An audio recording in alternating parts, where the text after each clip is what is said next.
الحمد لله نحمده ونستعينه ونستغفره ونؤمن به ونتوكل عليه ونعوذ بالله من شرور أنفسنا ومن سيئات أعمالنا من يهده الله فلا مضل له ومن يضلله فلا هادي له ونشهد أن لا إله إلا الله وحده لا شريك له ونشهد أن سيدنا وسندنا وحبيبنا وحبيب ربنا وطبيبنا وطبيب قلوبنا ومولانا وأولانا محمدا عبده ورسوله الذي أرسله الله تعالى بالحق بشيرا ونذيرا وداعيا إلى الله بإذنه وسراجا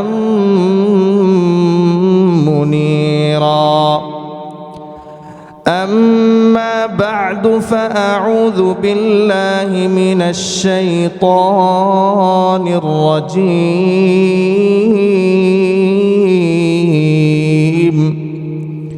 بسم الله الرحمن الرحيم إنما المؤمنون الذين إذا ذكر الله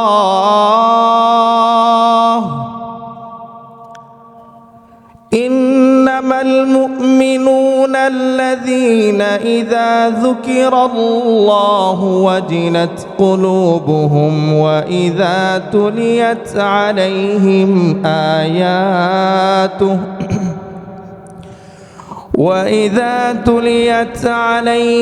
آياته زادتهم إيمانا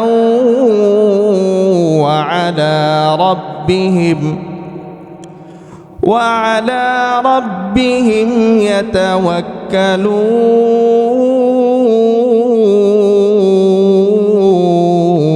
يتوكلون الذين يقيمون الصلاة ومما رزقناهم ينفقون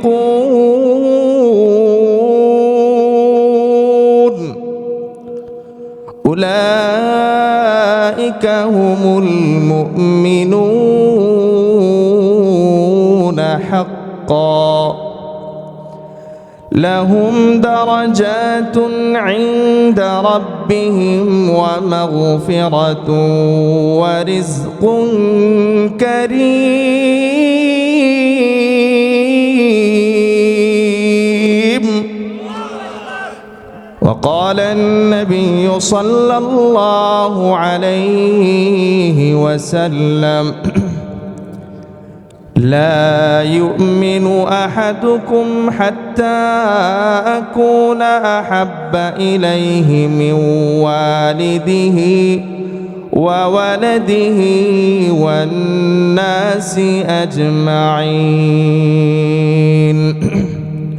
صدق الله مولانا العظيم وصدق رسوله النبي الأمي الكريم ونحن على ذلك لمن الشاهدين والشاكرين والذاكرين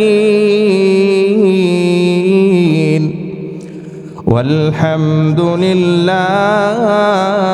رب العالمين. سبحانك لا علم لنا إلا ما علمتنا إنك أنت العليم الحكيم. وقال الله سبحانه وتعالى في شان حبيبه ومحبوبه ومعشوقه مخبرا وآمرا: إن الله وملائكته يصلون على النبي يا أيها الذين آمنوا صلوا عليه وسلموا تسليما. اللهم صل على محمد وعلى آل محمد كما صليت على إبراهيم وعلى آل إبراهيم إنك حميد مجيد. اللهم بارك على محمد وعلى آل محمد كما باركت على إبراهيم وعلى آل إبراهيم إنك حميد مجيد. لا إله إلا الله، لا إله إلا الله، لا إله إلا الله، لا إله إلا الله. جري لا إله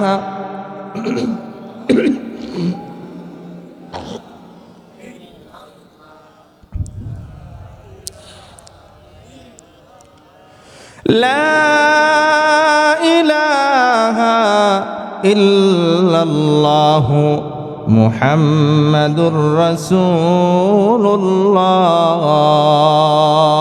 جورا جورا بولي صلى الله عليه وسلم. या रब मेरे आँखों में समा जाए मदीना,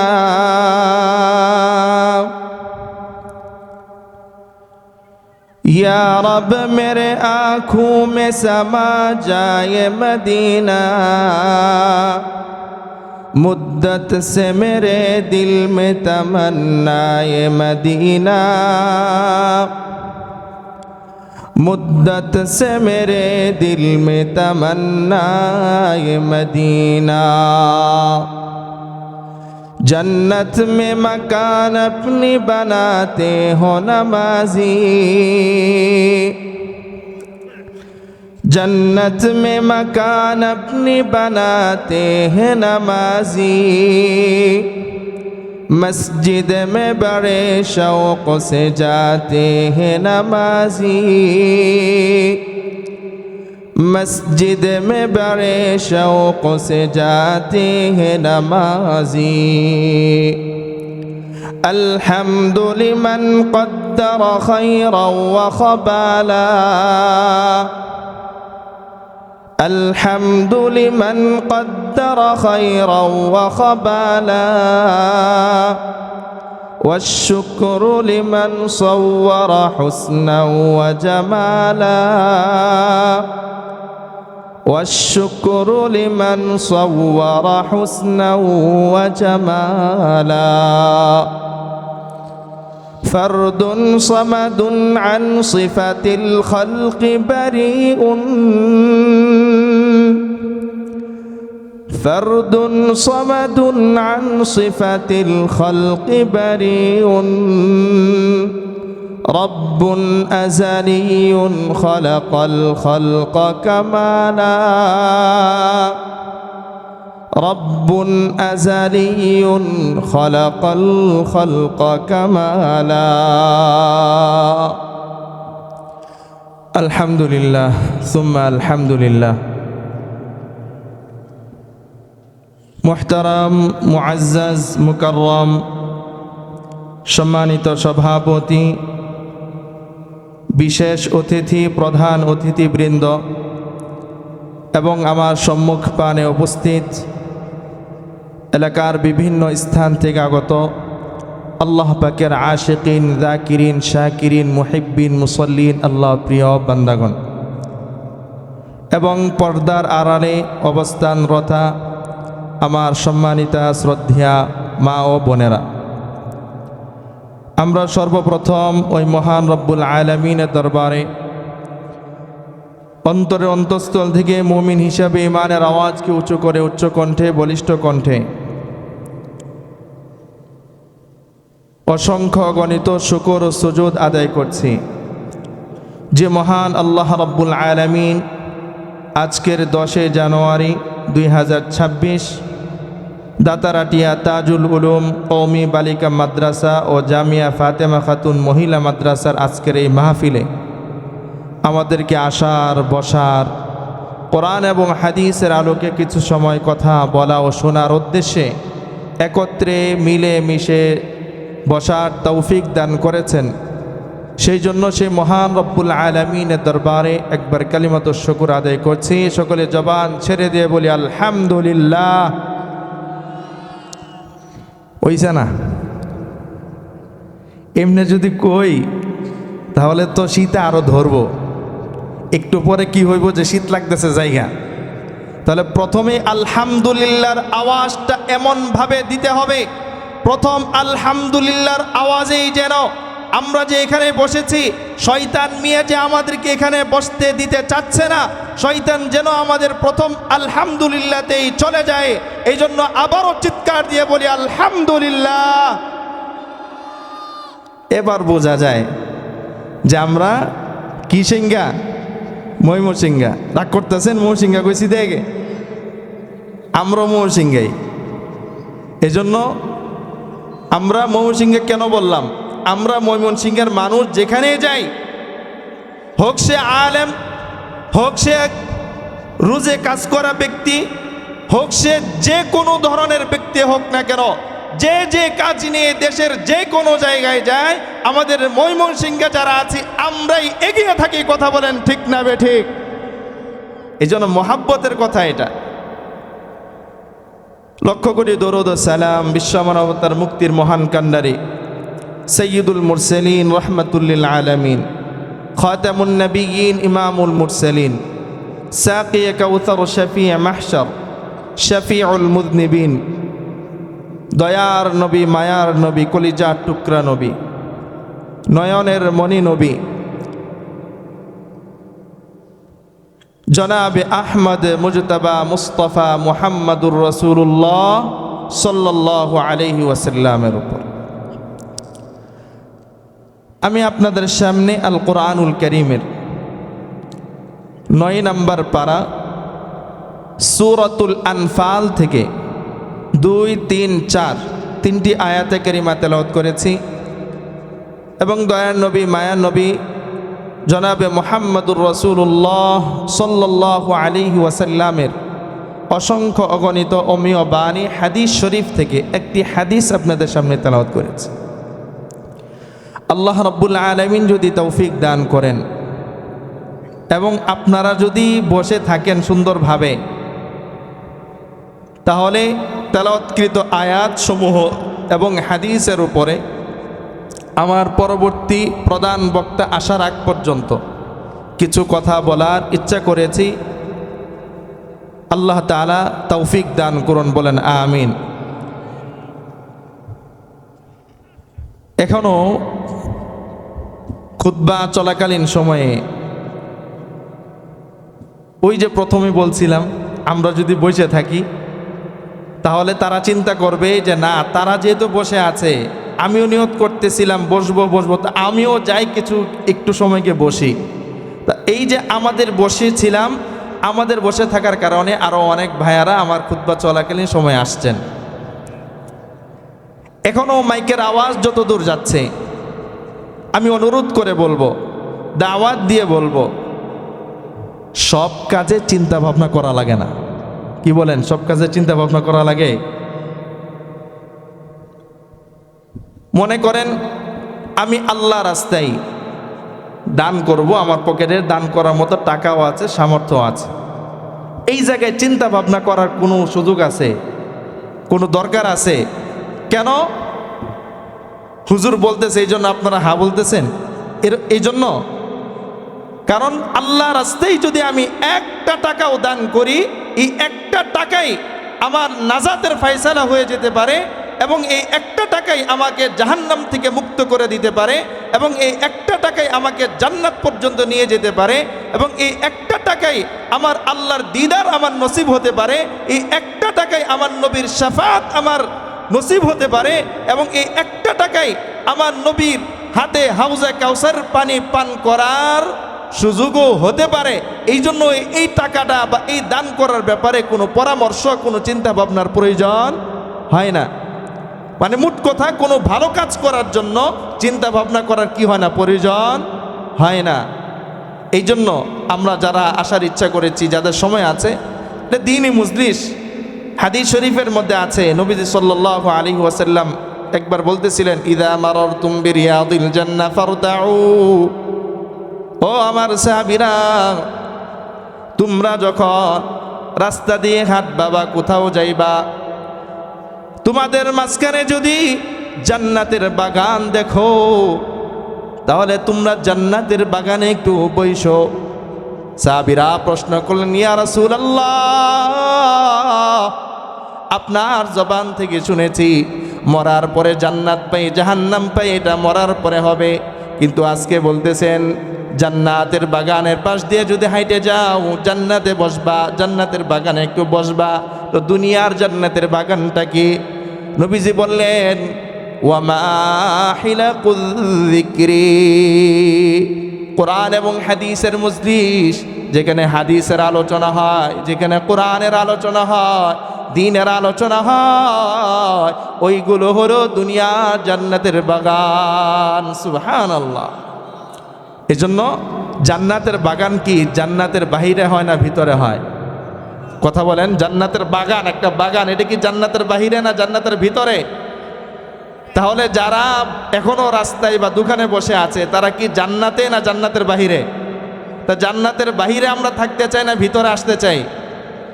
তাহলে আমরা যারা আসছি বলি আলহামদুলিল্লাহ, আমরা এখনো যারা আসি নাই, আমরা সরাসরি জান্নাতে চলে আসি। আল্লাহ তাআলা তৌফিক দান করুন, বলেন আমিন। মুহতারাম মুসল্লিয়ানে কেরাম, মুহতারাম হাজিরিন, আমি যে আয়াত তেলাওয়াত করেছি, যে তিনটা আয়াত তেলাওয়াত করেছি, সে তিনটা আয়াতের মধ্যে আল্লাহ রাব্বুল আলামিন মুমিনের গুণ বলেছেন। মুমিনের কি বলেছেন? গুণ নিয়ে আলোচনা করেছেন। এর আগে আমি আপনাদের সাথে একটু কথা বলি। যদি আমাকে বা আমাদের সকলকে যদি জিজ্ঞেস করা হয় আমরা কি, তাহলে আমরা কি উত্তর দিব? আমরা মুমিন, কি উত্তর দিব? আমরা মুমিন বা মুসলিম, এটা তো উত্তর দিব নাকি? যদি বলা হয় আল্লাহকে বিশ্বাস করো, তাহলে আমরা এক বাক্যে বলো হ্যাঁ অবশ্যই আমরা আল্লাহকে বিশ্বাস করি। যদি বলে তুমি আল্লাহ আমাদেরকে খাওয়ায়, আল্লাহ আমাদেরকে পড়ায়, এই কথা কি তুমি বিশ্বাস করো? একজন ইমানদার মুমিন হিসাবে আমরা অবশ্যই বলবো হ্যাঁ আমরা বিশ্বাস করি। কথা বলেন ঠিক না বেঠিক? কিন্তু বাস্তবে আমরা আসলে কি চামড়ার মুখ দিয়ে বলা মুমিন, না আসলে আল্লাহর দরবারে আমরা মুমিন? সেটা আমরা কখনো চিন্তা করে দেখি নাই। আমরা চামড়ার মুখ দিয়ে বলি ঠিক আছে আমরা মুমিন, কিন্তু বাস্তবিক পক্ষে আমরা মুমিন কিনা আল্লাহ রাব্বুল আলামিন সেটা মাপার জন্য থার্মোমিটার হিসাবে আল্লাহ তাআলা এই আয়াতের মধ্যে মুমিনের গুণ বলেছেন। বলেন সুবহানাল্লাহ। তাহলে আমরা সবাই মুমিন। এখন আসলে আমরা মুমিন কিনা, আমরা আল্লাহর দরবারে প্রকৃত মুমিন কিনা, সেই ব্যাপারে এখানে আল্লাহ রাব্বুল আলামিন আলোচনা করেছেন।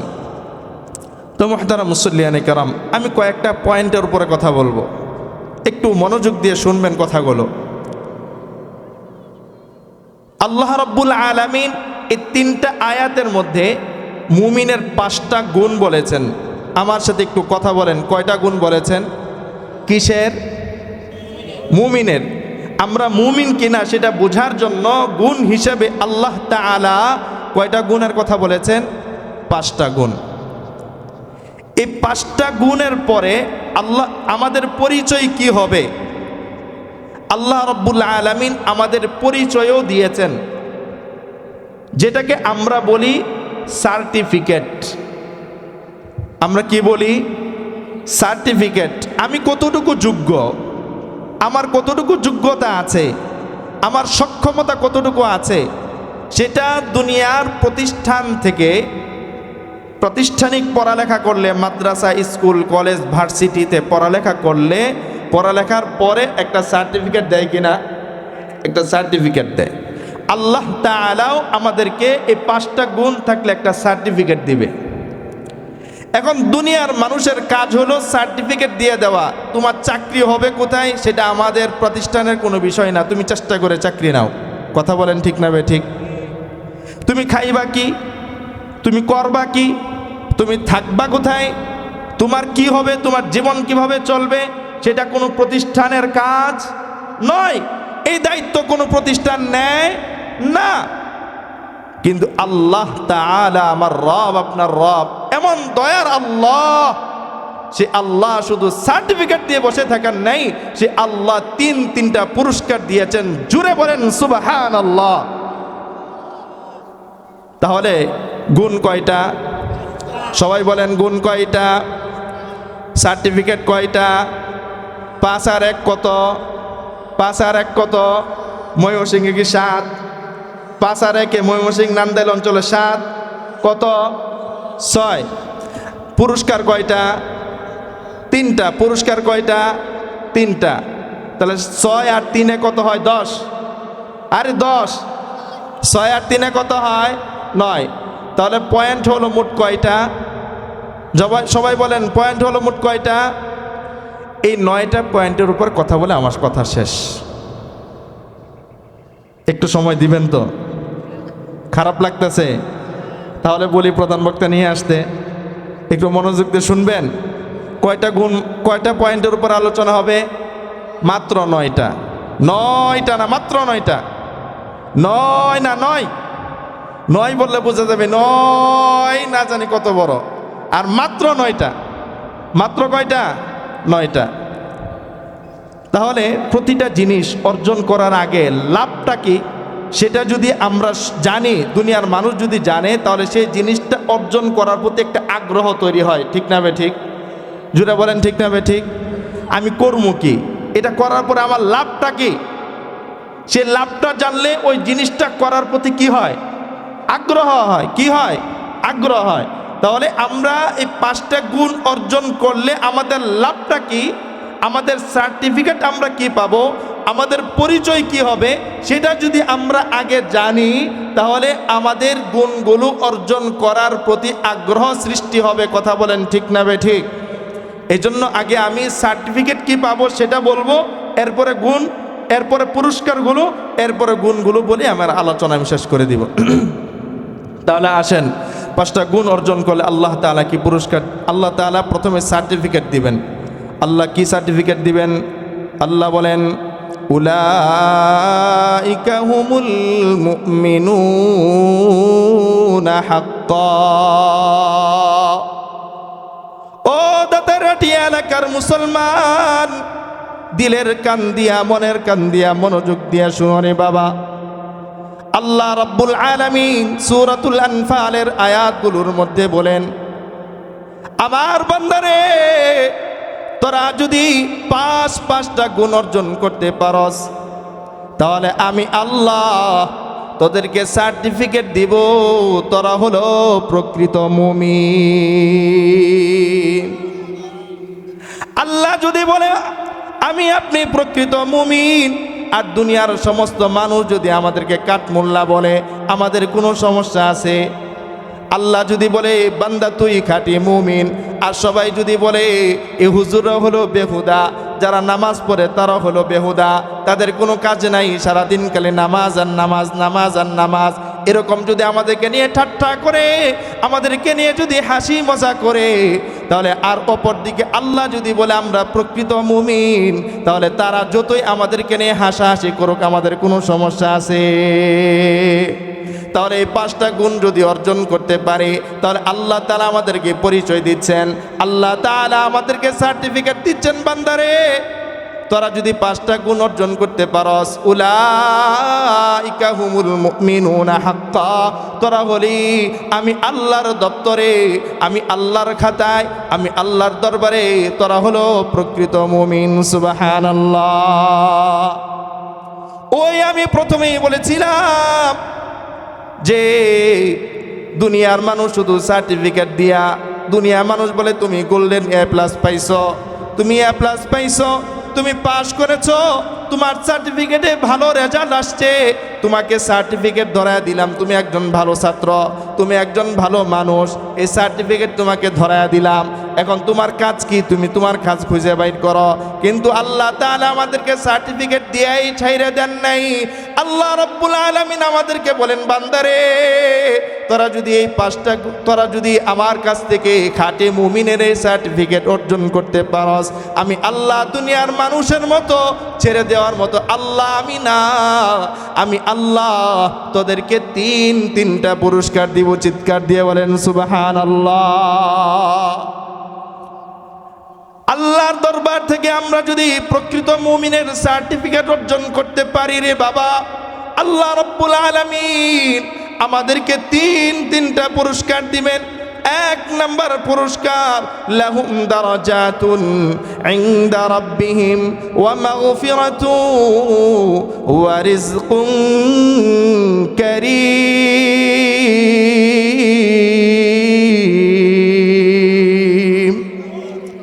আল্লাহ বলেন, বান্দা তোর প্রথম পুরস্কার হলো লাহুম দারাজাতুন, এই 5 গুণ অর্জন করে তুই খাঁটি মুমিনের সার্টিফিকেট অর্জন করেছিস, তোর জন্য 1 নাম্বার পুরস্কার হলো আমি আল্লাহ তোর মর্যাদা, তোর মান আমি বৃদ্ধি করে দিব। তাফসীরের কিতাবের মধ্যে লেখে লাহুম দারাজাতুন আই জান্নাতুন, অর্থাৎ মর্যাদা বৃদ্ধি করে দিবেন। তার অর্থ হলো আল্লাহ রাব্বুল আলামিনের কাছ থেকে এই 5 গুণ অর্জন করে কেউ যদি খাঁটি মুমিনের গুণ অর্জন করতে পারে, সার্টিফিকেট অর্জন করতে পারে, তাহলে আল্লাহ রাব্বুল আলামিন তাকে জান্নাত দান করে দিবেন। এখন জান্নাতে কি গুনাহ নিয়ে যাওয়া যায়? জোরে বলেন, জান্নাতে কি গুনাহ নিয়ে যাওয়া যায়? জান্নাত হলো পবিত্র জায়গা, জান্নাত হলো একটা দামি জায়গা, জান্নাত হলো একটা সুন্দর জায়গা। আর আমাদের গুনাহ হলো নাপাক, আমাদের গুনাহ হলো ময়লা, আমাদের গুনাহ হলো আবর্জনা। আর দামি কোনো জায়গায় আবর্জনা নিয়ে যাওয়া যায় না, পরিষ্কার কোনো জায়গায় ময়লা নিয়ে যাওয়া যায় না। ওরে বাবা, আল্লাহর জান্নাত তো দূরের কথা, দুনিয়ার কোনো চেয়ারম্যান, মেম্বার বা এমপি, মন্ত্রী, প্রধানমন্ত্রী যদি দাওয়াত দেয়, তার দরবারে যদি আমরা যাই, তাহলে বড় কিছু তো দূরের কথা, একটা চাবির রিং পর্যন্ত ওইখানে নিয়ে যাওয়া যায় না। ঠিক না বেঠিক? আপনি অস্ত্র নিবেদন দূরের কথা, একটা কলম পকেটে থাকলেও প্রধানমন্ত্রীর দাওয়াত দিয়ে নিতেছে, ওইখানে যাবেন, আপনাকে চেক করে কলমটা পর্যন্ত বাইরে রেখে যেতে হয়। তো দুনিয়ার প্রধানমন্ত্রীর দরবারে, কার্যালয়ে যদি একটা কলম নিয়ে যাওয়া না যায়, তাহলে আল্লাহর তৈরি জান্নাত এত সুন্দর। আল্লাহর নবী সাল্লাল্লাহু আলাইহি ওয়াসাল্লাম বলেন, জান্নাত কেমন সুন্দর, জান্নাত কেমন সুন্দর।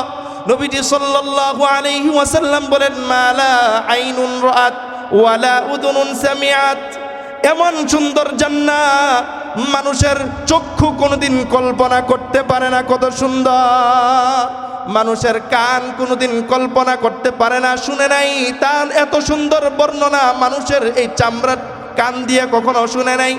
এত সুন্দর, এত পবিত্র জান্নাতের মধ্যে কি গুনাহ নিয়ে যাওয়া যায়? তাহলে 5 গুণ অর্জন করলে আল্লাহ তাআলা সার্টিফিকেট দিবেন প্রকৃত মুমিন। আর এই প্রকৃত মুমিন যদি কেউ হতে পারে, তার 1 নাম্বার পুরস্কার আল্লাহ তাআলা তাকে জান্নাত দান করবেন। 2 নাম্বার পুরস্কার, জান্নাতে যেতে হলে ক্ষমা পাইতে হয়, জান্নাতে যাইতে হলে গুনাহ মাফ করে আল্লাহর কাছ থেকে আগে পবিত্র হওয়া লাগবে। এই জন্য আল্লাহ রাব্বুল আলামিন বলেন, লাহুম দারাজাতুন ওয়া মাগফিরা। আল্লাহ রাব্বুল আলামিন বলেন, বান্দা ওই 5 গুণ বিশিষ্ট বান্দার জন্য 2 নাম্বার পুরস্কার হলো আমি আল্লাহ তাআলা তোর জিন্দেগীর तमाम গুনাহগুলোকে মাফ করে দিব।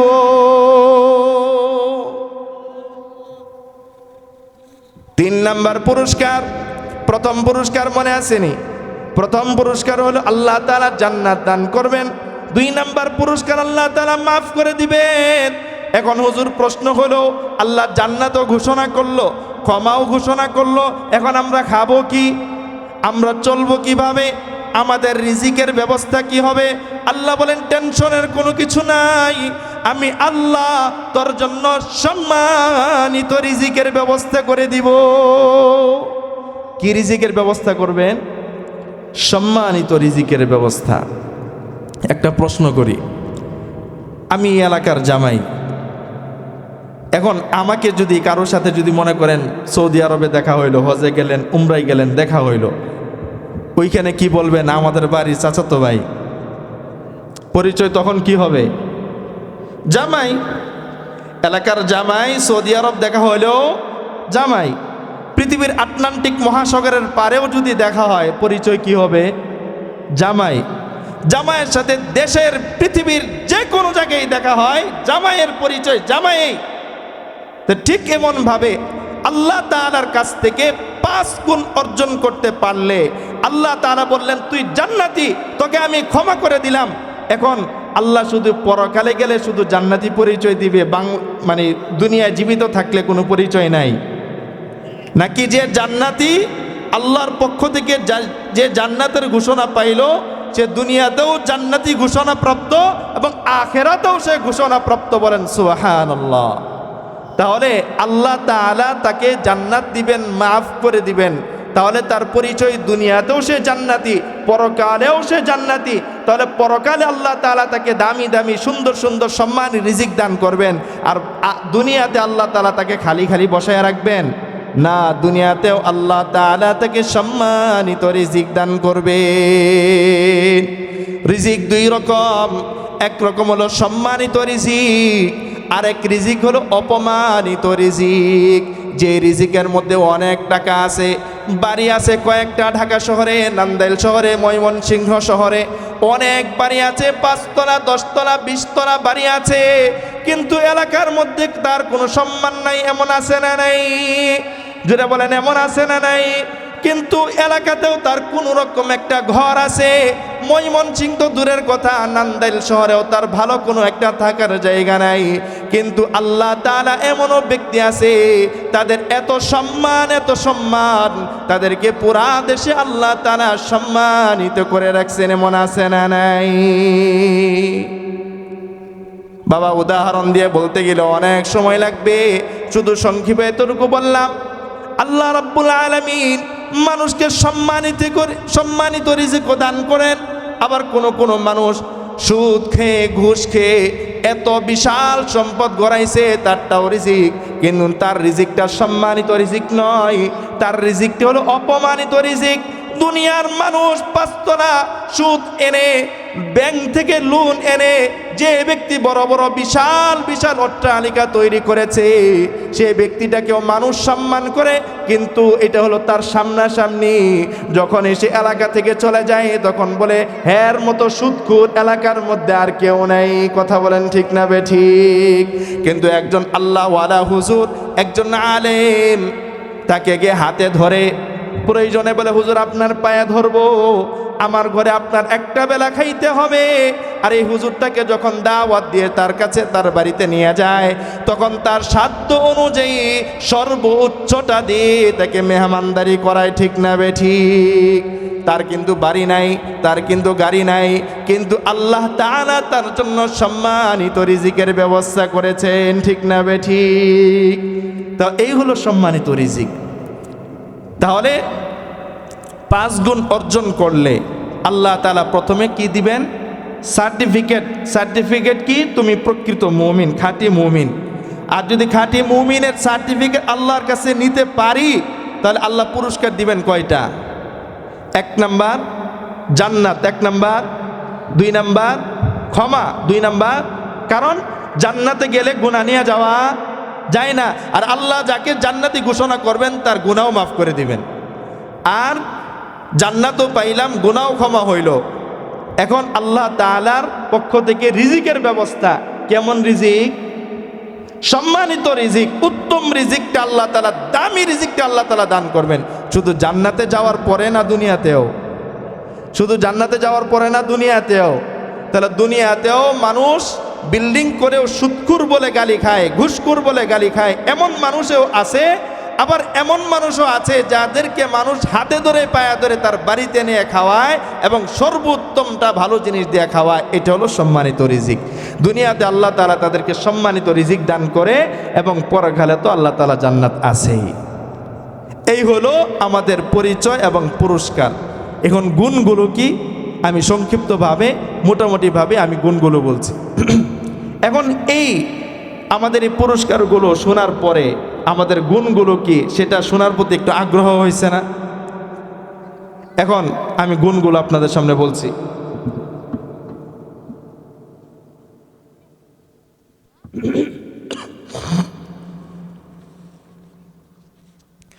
আল্লাহ বলেন, ইন্নামাল মুমিনুনা আল্লাযীনা ইযা যুকিরাল্লাহু ওয়াজিলাত কুলুবুহুম ওয়া ইযা তুলিয়াত আলাইহিম আয়াতুহু যাদাতহুম ঈমানাও ওয়া আলা রাব্বিহিম ইয়াতাওয়াক্কালুন। আল্লাহ বলেন, আমার খাঁটি মুমিন কারা? পরিচয় শুনো, শুনো, আমি আল্লাহ নিজে আমার খাঁটি বান্দার পরিচয় দিচ্ছি। আল্লাহ বলেন, ইন্নামাল মুমিনুনা আল্লাযীনা, খাঁটি মুমিন হলো তারা, ইযা যুকিরাল্লাহ, আমার এই মুমিন খাঁটি মুমিন হবে তারা যাদের সামনে আমি আল্লাহর আলোচনা যদি করা হয়, যাদের সামনে আমি আল্লাহর আলোচনা করা হয়, তখন ওয়াজিলাত কুলুবুহুম, আমি আল্লাহর আলোচনা শোনার পরে তাদের অন্তরটা নরম হয়ে যায়, তাদের অন্তরটা কেঁপে ওঠে, তাদের অন্তরের মধ্যে আল্লাহর মোহাব্বত চলে আসে, আল্লাহর ভালোবাসা চলে আসে। আল্লাহ বলে, আমি আল্লাহর এই আলোচনা শোনার পরে যাদের অন্তরটা নরম হয়ে যায়, যাদের অন্তরটা কেঁপে উঠে প্রকম্পিত হয়, আমি আল্লাহ বলি, আমি আল্লাহর প্রকৃত খাঁটি মুমিনের প্রথম গুণটা আমার এই বান্দাদের মধ্যে আছে। আল্লাহর আলোচনা শোনার পরে অন্তরটা নরম হয়ে যাওয়ার অর্থ হলো, যখন মসজিদের মিনার থেকে মুয়াজ্জিনের আল্লাহু আকবারের ধ্বনি তার কানের মধ্যে চলে যায়, তখন মনে হয় আমার রবের ডাক এসে পড়েছে, এখন আর বিছানায় শুয়ে থাকা যাবে না। যদি এই এমন অন্তরের মধ্যে যদি এমন অবস্থা সৃষ্টি হয়, আর সে যদি উঠে এই প্রচণ্ড শীতের মধ্যে ঠান্ডা পানি দিয়ে ওযু করে যদি আমার বান্দা যদি মসজিদে চলে যায়, তাহলে বুঝতে হবে তার মধ্যে ঈমানের আলামত আছে। আর যদি মুয়াজ্জিন আজান দিছে, আমার চায়ের কাপের মধ্যে নাড়াচাড়া ঠিকই চলতেছে, আমার আল্লাহ বলেন আমার মসজিদের মিনার থেকে মাইকের আওয়াজ দিয়ে তার কানে আজানের আওয়াজ পৌঁছেছে, তার দোকানের মধ্যে টিভি ঠিকই চলতেছে, আড্ডা ঠিকই চলতেছে, আল্লাহ বলেন তারা কশিনকালেও খাঁটি মুমিন হতে পারে না। এখন একটু মিলায়া দেখেন, আমি একটা গুণ বলবো, আর আমরা সবাই এই গুণগুলো নিজেদের সাথে মিলায়া দেখব। আল্লাহর আলোচনা শোনার পরে আমার অন্তরের মধ্যে পরিবর্তন হয় কিনা। ও মুসলমান, ও মুমিন, আমার আপনার মধ্যে যদি আল্লাহর আলোচনা শোনার পরে যদি দিলটা নরম হয়ে যায়, তাহলে বুঝতে হবে আমার আপনার মধ্যে ঈমানের আলামত আছে। এখন বলেন যদি জিজ্ঞেস করি, আমরা সবাই তো বলবো আমরা মুমিন, কিন্তু এই প্রকৃত মুমিনের গুণ আমার আপনার মধ্যে আছে কিনা মিলায় দেখেন। জ্বর উঠলে যেরকম থার্মোমিটার দিয়ে মাপে তাপমাত্রা কতটুকু আছে, ঠিক এমনভাবে এই গুণগুলো নিজের ঈমান মিলানোর মতো থার্মোমিটার মাইপে দেখেন। আমাদের দাবির সাথে কথার সাথে মিল আছে? কোশ্চেন কেন মিল নাই? কারণ আমরা মুখে বলে আমরা মুমিন, কিন্তু মসজিদের মাইকের আওয়াজের আজানের আওয়াজ যখন আমার আপনার কানের মধ্যে যায়, আমরা তাৎক্ষণিকভাবে মসজিদে যাই না, আমার দিল পরিবর্তন হয় না, তাহলে আমরা কেমন মুমিন? আমরা কেমন মুমিন?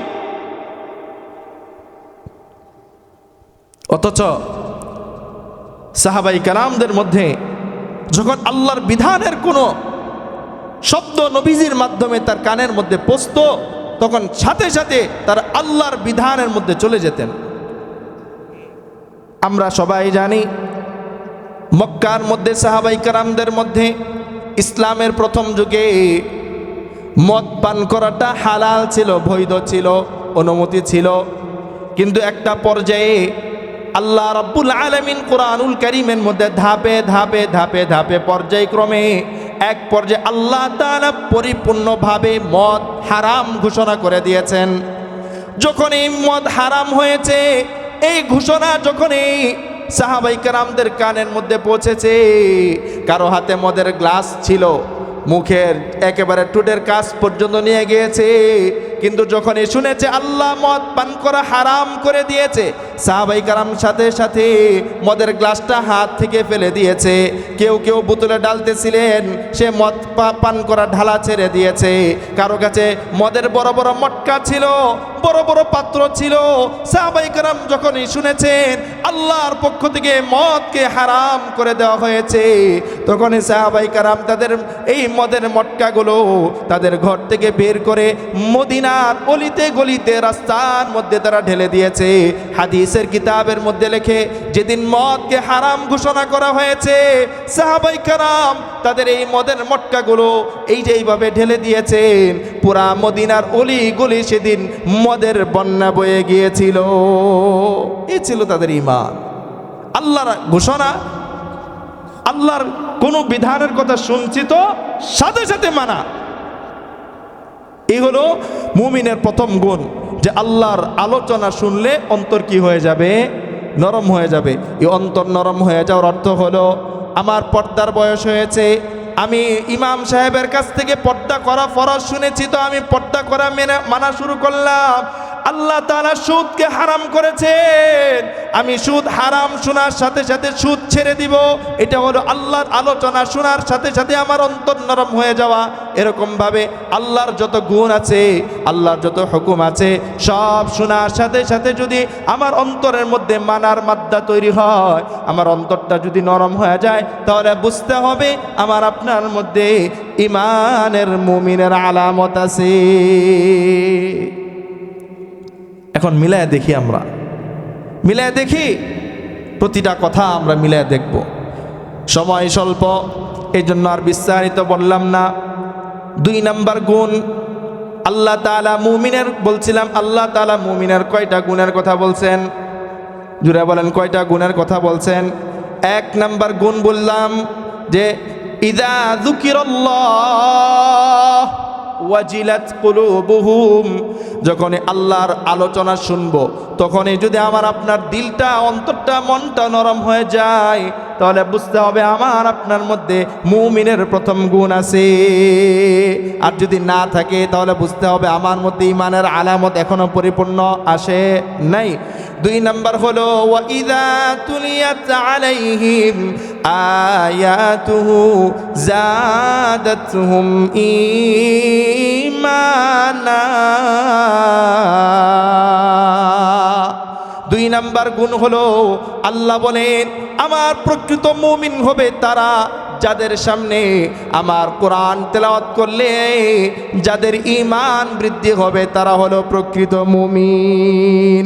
ও মুসলমান, কোরআনের কোনো অর্থ না, কোরআনের কোনো ব্যাখ্যা না, শুধু আলহামদুলিল্লাহি রাব্বিল আলামিন আর রহমানির রহিম মালিকি ইয়াউমিদ্দিন ইয়াকা না'বুদু ওয়া ইয়াকা নাস্তাঈন। এরকম ভাবে শুধু কোরআনের তেলাওয়াত শুনবে। আল্লাহ বলেন এরকম শুধু কোরআনের তেলাওয়াত শুনলে যদি আমার বান্দার অন্তরের মধ্যে যদি মোহাব্বত বৃদ্ধি হয়, তাহলে বোঝা যাবে আমার এই বান্দার মধ্যে মুমিনের আলামত আছে। শুধু কোরআনের তেলাওয়াত শুনবে আর কি বাড়বে? ঈমান যদি বাড়ে। ঈমান বাড়ার অর্থ হলো কোরআনের তেলাওয়াত শুনলে অন্তরের মধ্যে ভালো লাগা সৃষ্টি হবে, অন্তরের মধ্যে কোরআনের প্রতি মহাব্বত সৃষ্টি হবে। কোরআন না শেখা থাকলে, কোরআন পড়তে পারি না এমন হলে কোরআন শেখার প্রতি আগ্রহ জাগবে। যদি এমন হয় তাহলে বোঝা যাবে আমার আপনার মধ্যে কোরআন তেলাওয়াতের কারণে আমার আপনার মধ্যে ঈমান বৃদ্ধি হচ্ছে। ও দাতারাটি এলাকার মুসলমান, দুনিয়ার জিন্দেগিতে কয়েকটা কাল আছে, ঋতু আছে। এর মধ্যে একটা ঋতু আছে হলো বর্ষা ঋতু, একটা হলো বর্ষাকাল, আর একটা হলো খরাকাল। এখন চলতেছে খরা, কিছুদিন আগে ছিল বর্ষাকাল।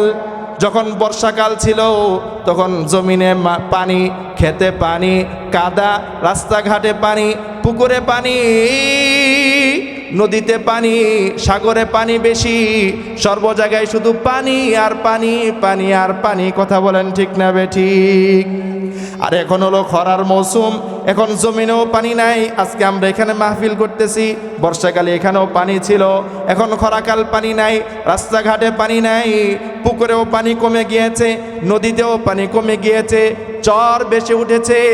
আমরা তো এখনো দেখি বরিশাল অঞ্চলে, ভোলা অঞ্চলে যেই দিক দিয়ে লঞ্চ চলে, সেই লঞ্চগুলো কুয়াশার কারণে, দেখতে না পারার কারণে অনেক সময় রাত্রিবেলা লঞ্চগুলো ওই চরের মধ্যে উঠে যায়, চরের মধ্যে উঠে ওইখানে আটকে যায়। তাহলে এটা হলো খরার মৌসুম, সব জায়গায় পানি কম আর কম, শুধু পানি কমতে আছে। জমিনগুলো পানির অভাবে ফেটে যায়, জমিনগুলো একেবারে ফেটে চৌচির হয়ে যায়। আর বৃষ্টির মৌসুমে, বর্ষার মৌসুমে সব জায়গায় পানি ছিল। কথা বলেন ঠিক না বেঠিক? তাহলে এটা হলো দুনিয়ার বর্ষাকালও আছে, খরাকালও আছে। ঠিক এমনইভাবে বুজুর্গদিন এরা বলেন ইমানেরও একটা বর্ষাকাল ছিল, আবার ইমানের একটা খরাকালও আছে। দুনিয়ার যেরকম বর্ষাকালও আছে, খরাকালও আছে, ঠিক তেমনিভাবে ইমানেরও একটা বর্ষাকাল ছিল, আবার একটা খরাকালও আছে।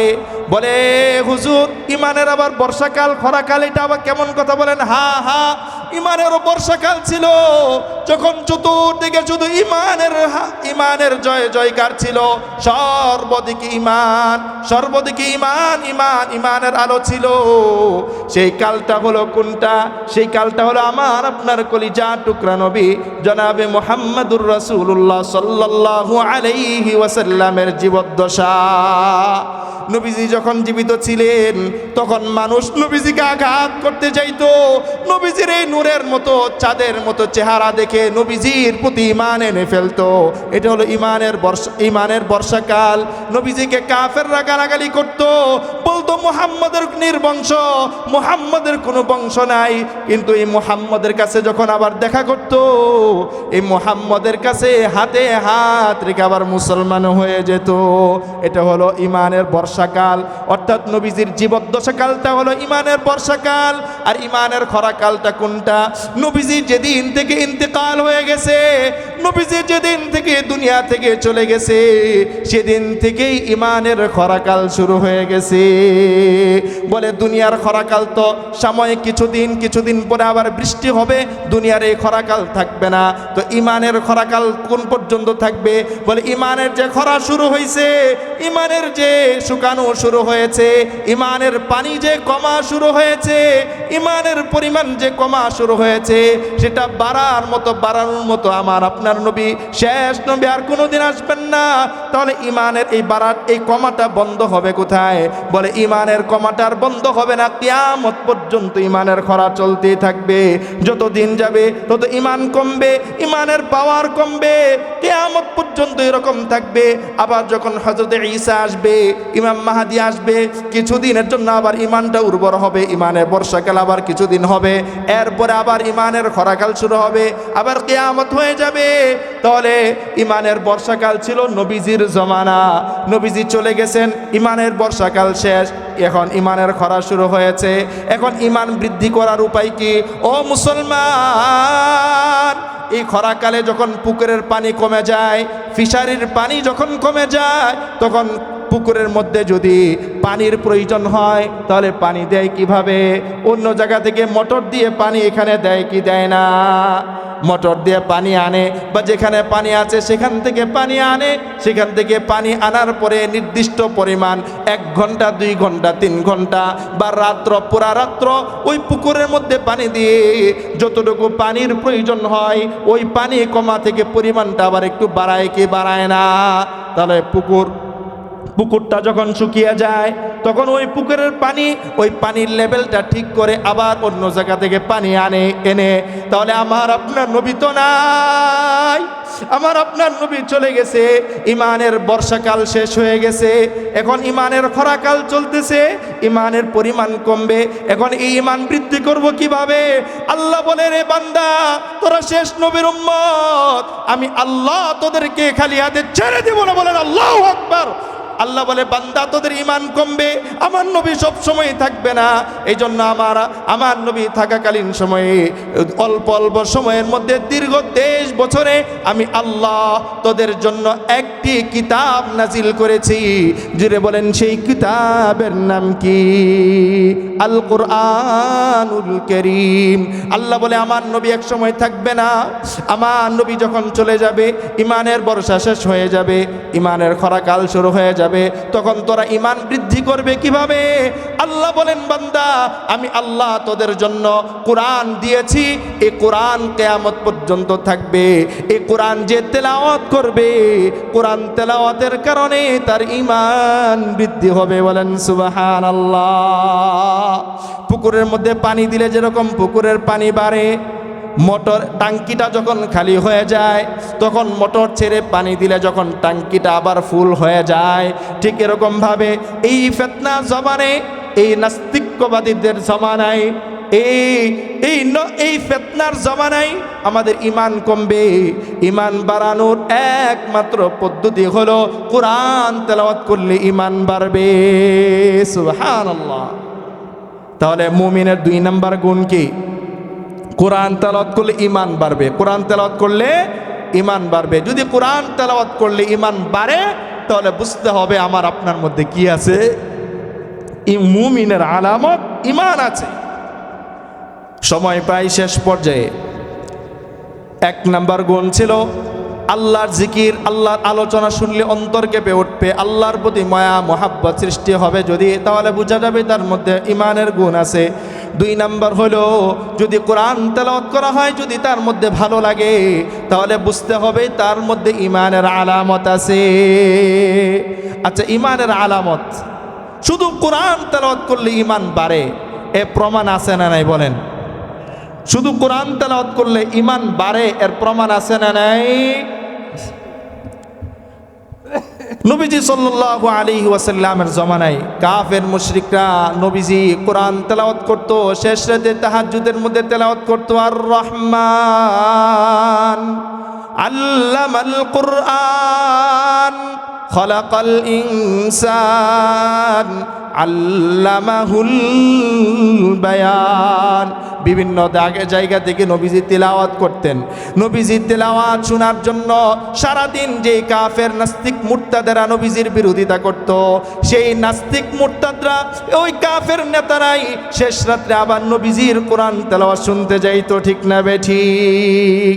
একবার কাফেররা সবাই বসলো, কিরে কি আমরা দিনের বেলা সব বাধা দেই, দিনের বেলা সব বাধা দেই, রাত্রি তারপরেও দেখি মুহাম্মদের এত বিরোধিতা করি, মুহাম্মদকে পাগল বলি, মুহাম্মদকে সেই কত কিছু বলি, তারপরেও তো মুহাম্মদের দল ভারী হইতেছে। বলেন না আল্লাহু আকবার।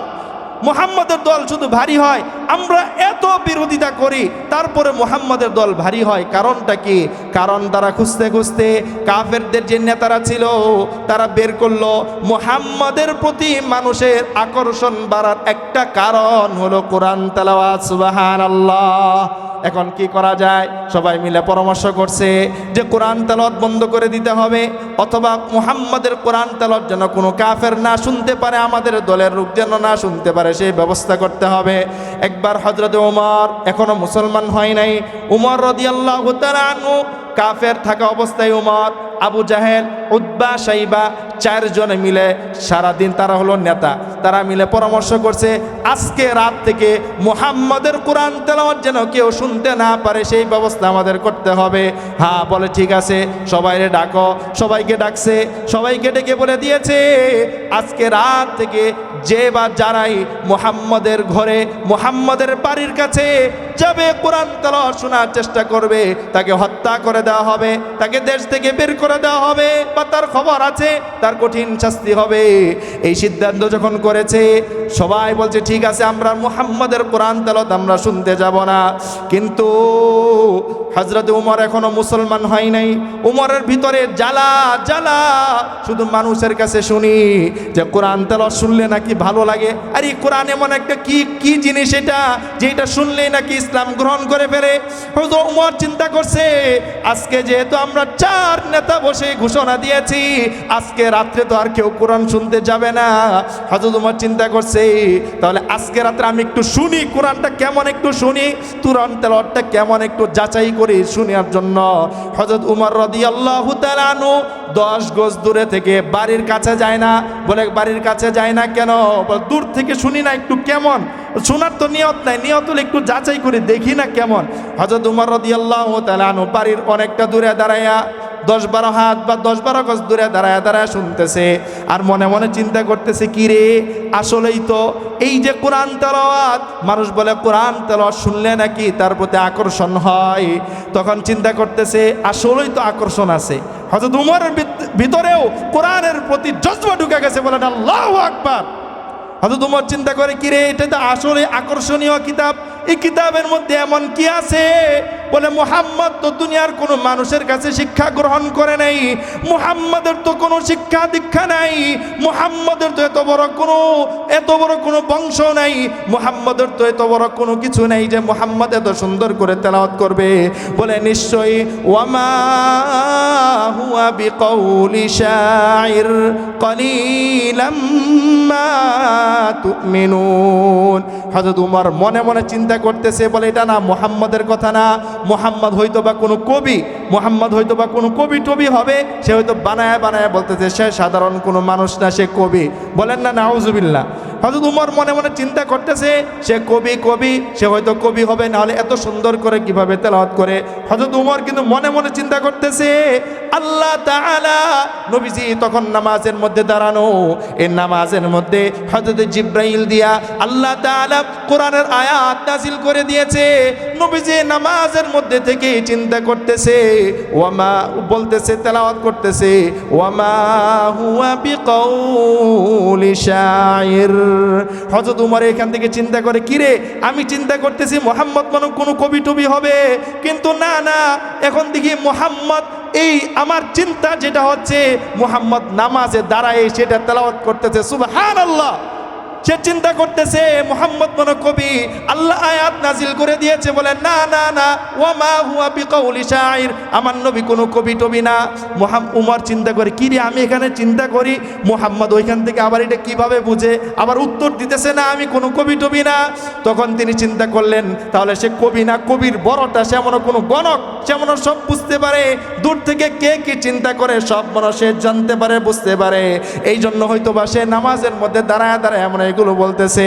তখন আল্লাহ তাআলা আবার আয়াত নাজিল করে দিলেন, ওয়ামা হুয়া বিকাউলি কাহিন, না রে উমর, আমার নবী কোনো গণকও না। তখন উমর চিন্তা করে কি রে, আমি যেটাই চিন্তা করি মুহাম্মদ সেটাই পড়তেছে, আমি যেটা চিন্তা করি সেটাই পড়তেছে, তাহলে জিনিসটা কি?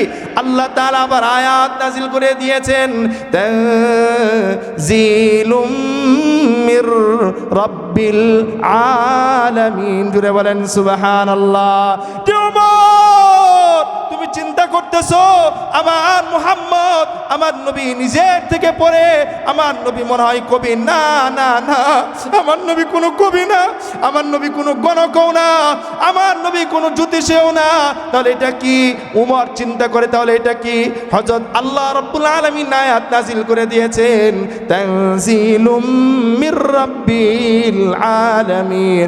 এটা রব্বুল আলামিন, বিশ্ব জগতের পালনকর্তা আমি আল্লাহর পক্ষ পক্ষ থেকে এই কালাম অবতীর্ণ হইতেছে। আল্লাহু আকবার।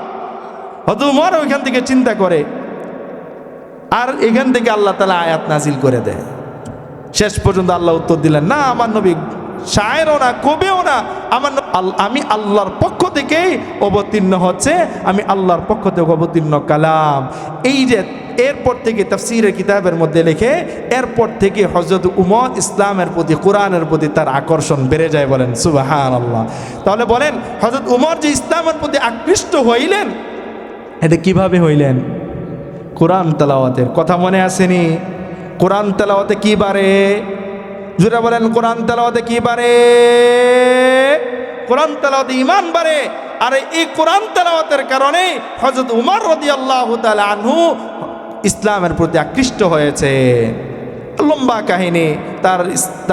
তার বোন কোরআন তেলাওয়াত করতেছিলেন, সে খবর শুনলেন, তাকে মারলেন, এরপরে লম্বা কাহিনী। ওই কাহিনী আমার বলা আজকে উদ্দেশ্য না, সময়ও নাই। তো আমার বোঝানোর উদ্দেশ্য হলো, মুমিন যে হবে সে কোরআন তেলাওয়াত করলে তার ঈমান বাড়বে, কোরআন তেলাওয়াত শুনলে তার ঈমান বাড়বে। যদি কোরআন তেলাওয়াত শুনলে ঈমান বাড়বে মানে কি? যদি কোরআন তেলাওয়াত শুনলে ভালো লাগে, তাহলে বুঝতে হবে আমার আপনার মধ্যে ঈমানের আলামত আছে।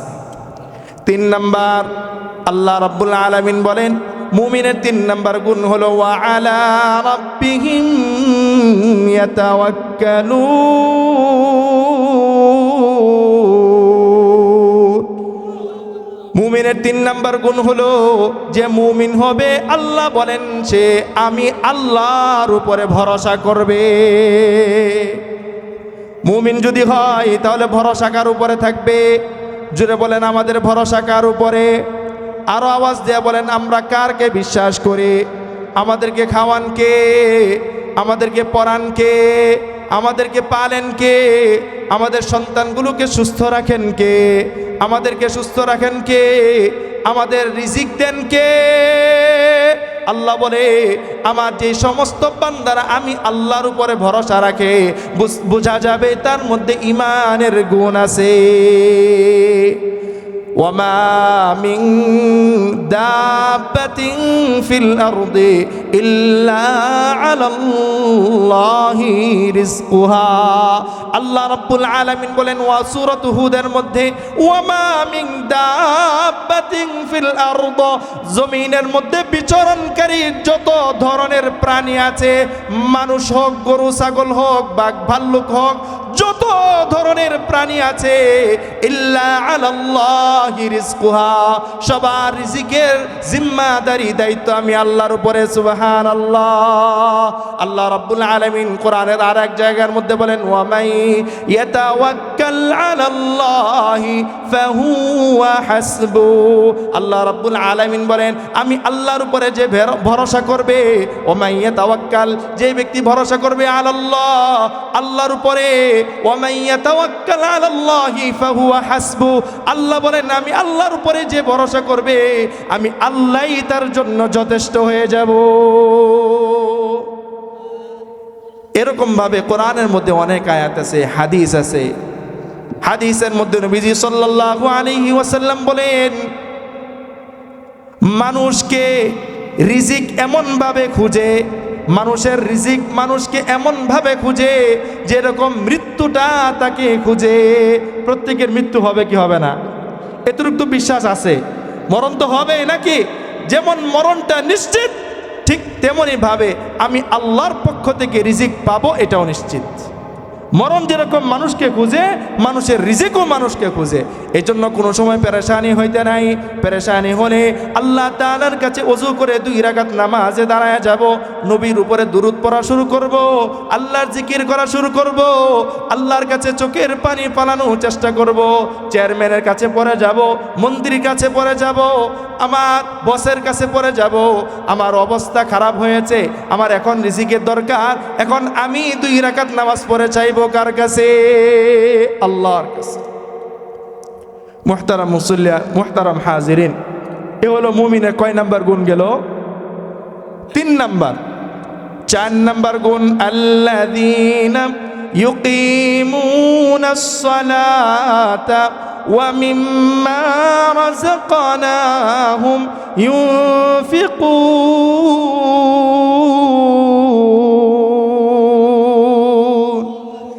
4 নাম্বার গুণ হলো আল্লাযীনা ইউকিমুনাস সালাহ, যারা খাঁটি মুমিন হবে তারা সময় মতো নামাজ আদায় করবে। খাঁটি মুমিনের 4 নাম্বার আলামত কি? সময় মতো নামাজ আদায় করা। সময় মতো কি আদায় করা? আল্লাহ রাব্বুল আলামিন কুরআনুল কারীমের মধ্যে বলেন, ওয়া'মুর আহলাকা বিস-সালাতি ওয়াসতাবির আলাইহা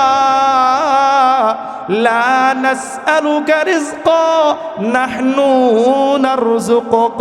আল্লাহ রাব্বুল আলামিন আমার আপনার নবীকে উদ্দেশ্য করে বলেন, ও নবী, ওয়া'মুর, আপনি নির্দেশ দেন, বিআহলিকা, ওয়া'মুর আহলাকা, আপনার পরিবারকে আপনি আদেশ দেন, বিস-সালাতি, কিসের আদেশ? নামাজের আদেশ দেন। এখন প্রশ্ন আসে, আল্লাহ, নামাজ যদি পড়তে যায় আমার লাভ কি হবে? এখন জোহরের নামাজের সময়, এখন আমার খেতেও কাজ করার সময়, এখন কাজ বাদ দিয়ে যদি নামাজে চলে যায় আমার রিজিকের কি অবস্থা হবে? আল্লাহ বলেন, লা নাসআলুকা রিজকা, বান্দা, ও আমার মুহাম্মদ, আমার নবী, আপনি রিজিক নিয়ে কোনো টেনশন করবেন না, আপনি আমার কাছে রিজিক অনুসন্ধান করবেন না। কেন? নাহনু নারযুকুক, আমি আপনাকে আদেশ দিয়েছি আপনি নামাজ পড়েন, আপনার পরিবারকে নিয়ে আপনি নামাজ পড়েন, আপনার রিজিকের ব্যবস্থা আমি আল্লাহ তাআলা করে দিব। আমি আল্লাহ আপনাকে রিজিক দিব, আপনাকে বলছি আপনি নামাজ পড়েন। আমরা নামাজের কথা শুনলে বলি, হুজুর অফিস থেকে ছুটি দেয় না, কাজ করতে গেছি মালিকের ছুটি দেয় না, এখন বা নিজের কাজ করতেছি, একটু পরে নামাজ পড়বো না, নামাজটা আমরা অলসতায় পড়ি। কেন?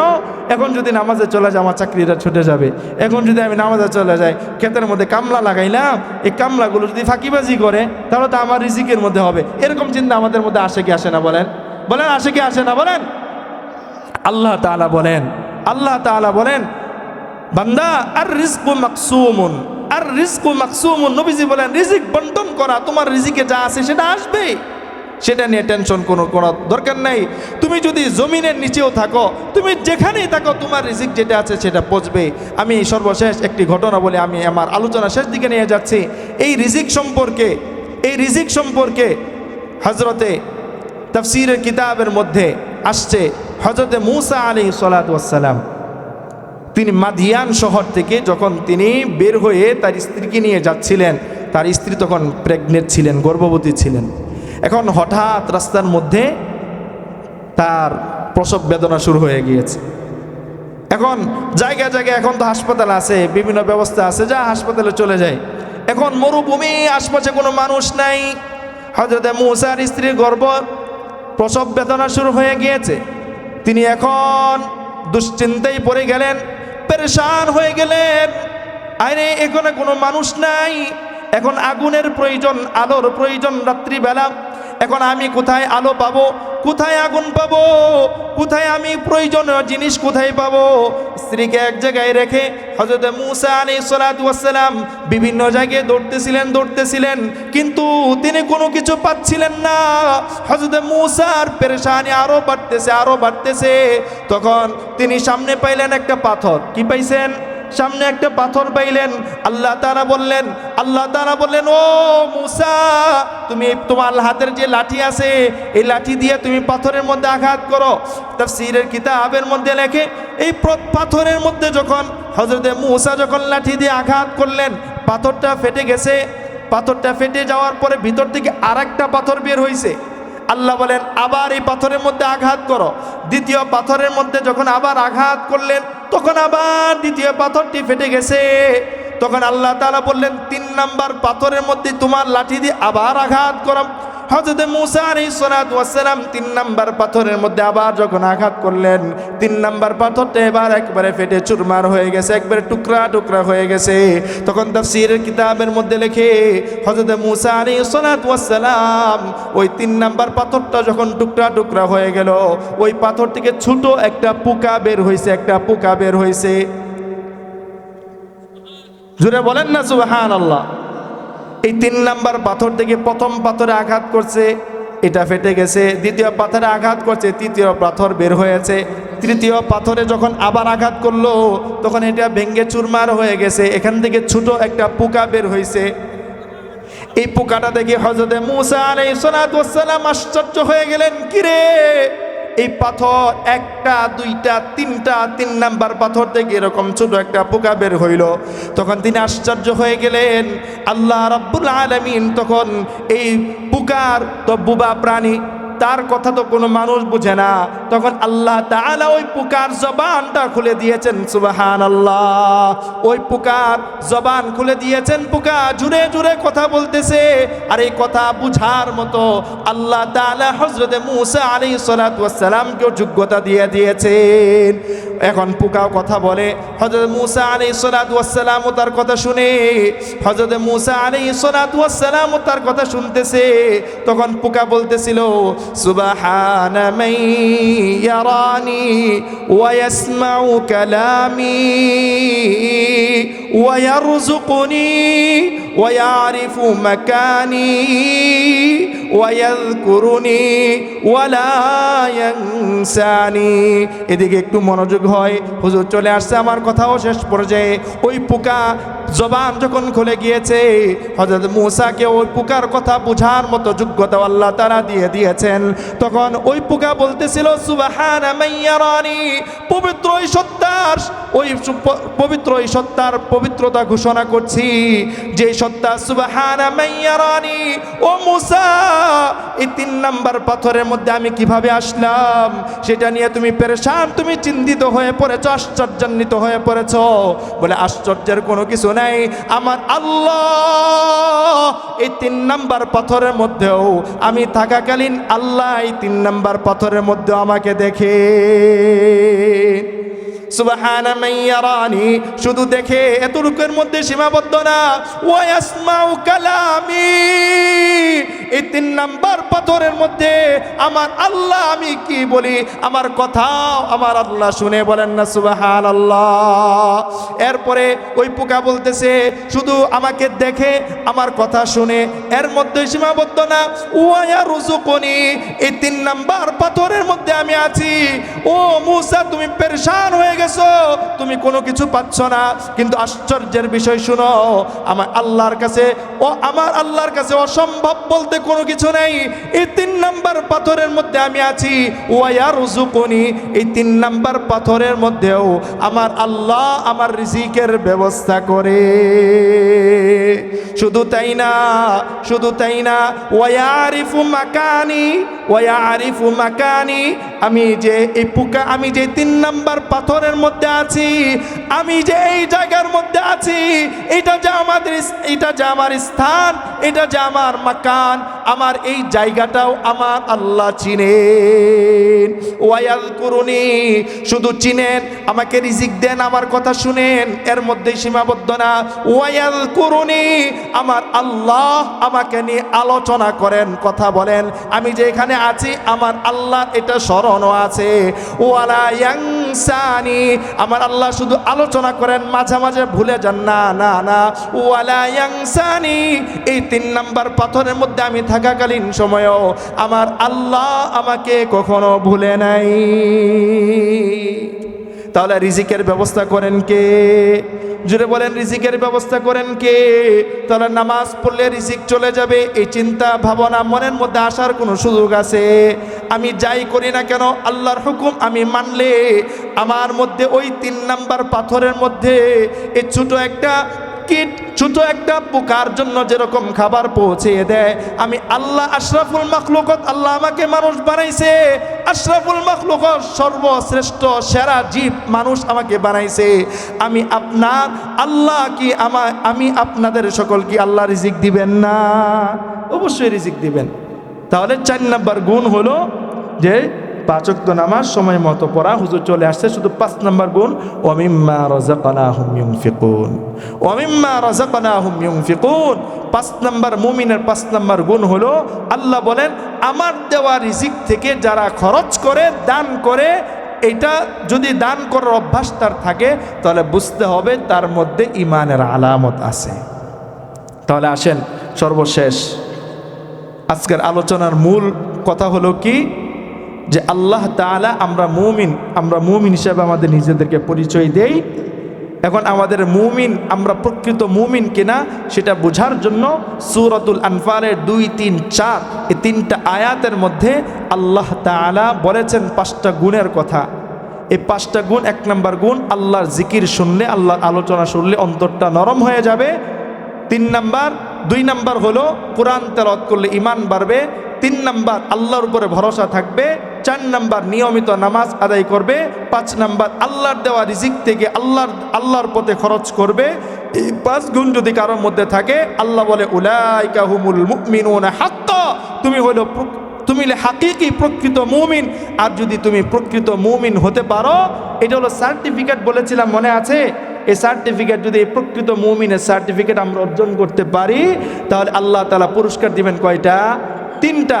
লাহুম দারাজাতুন ইনদা রাব্বিহিম ওয়া মাগফিরাতুন ওয়া রিজকুন কারীম। আল্লাহ তাআলা জান্নাত দান করবেন, ক্ষমা করে দিবেন, আল্লাহ তাআলা সম্মানিত রিজিক দান করবেন। আল্লাহ তাআলা আমাকে, আপনাদের সকলকে এই 5 গুণ অর্জন করে আমাদের সকলকে